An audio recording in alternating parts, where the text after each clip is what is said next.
Engineer welcome to my YouTube channel. तो दोस्तों आज की इस वीडियो में मैं बताने वाला हूं कि किस तरीके स्लम कॉन्टेस्ट हम किस लिए यूज़ करते हैं और कहां यूज़ करते हैं और क्या उसका कारण है और किस तरीके से हम स्लम वैल्यू को पता कर सकते हैं।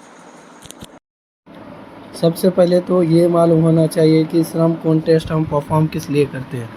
स्लम कॉन परफॉर्म करने का बहुत सारे कारण हो सकते हैं कि हमें जो कंक्रीट हमारे साइट पर आया है उसकी वर्केबिलिटी क्या है, क्या वो इतना वर्केबल है कि विदाउट वाइब्रेटर है, उसके ज़रिए से कॉम्पैक्शन हो सकता है और हमें वाइब्रेटर की ज़रूरत है।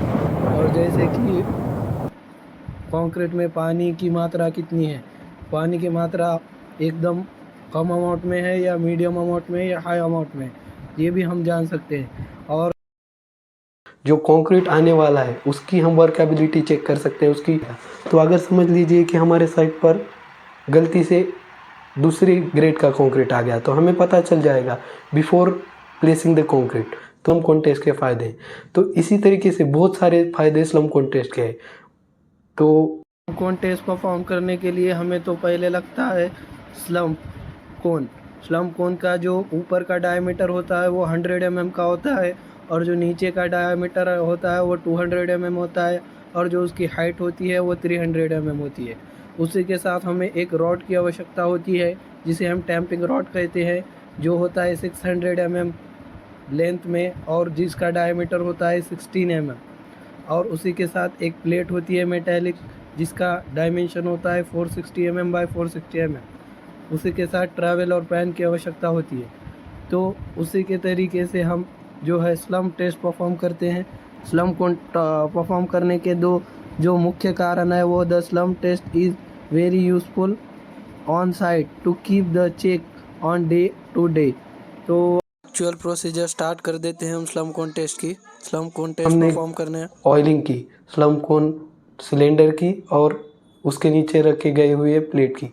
तो उसके बाद हमने उसको 1/3 लेयर में ईच लेयर को 25 ब्लोज देकर फिल कर दिया और सब में लास्ट में हमने ट्रैवल से उसको प्लेन कर दिया। उसके बाद हमने जो मोल्ड था, सिलेंडर था, उसको हमें इजी तरीके से अपलिफ्ट करना है। अपलिफ्ट करने से पहले हमें लेवल कर लेना है टॉप के सरफेस को। उसके बाद जो फुट स्क्रू लगाए हुए हैं उसको लूज़ कर लेना है। उसी के साथ से उसके बाद हमें अपलिफ्ट कर लेना है। उसके बाद जो कोन होता है, मोल्ड होता है, उसको उल्टा रख के जो टैंपिंग रॉड होता है उसके ज़रिए से और टेप के ज़रिए से स्लम कोन को माप लेना है। तो हमें मिल चुका है ट्रू स्लम। अब मैं आपको बताता हूँ types of slum. Slum types of slum होते हैं, ट्रू स्लम, शेयर स्लम और कोलैप्स स्लम। तो ये 3 स्लम अलग अलग जगह पर यूज़ करते हैं। जैसे कि अब कोलैप्स स्लम है तो हम उसको रोड वर्क में यूज़ करते हैं, उसे लो स्लम भी कहा जाता है।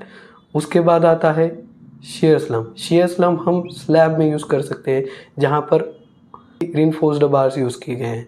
तो जहाँ पर हमने मैन्युअली मोड्स ऑफ वाइब्रेशन का यूज़ कर सकते हैं।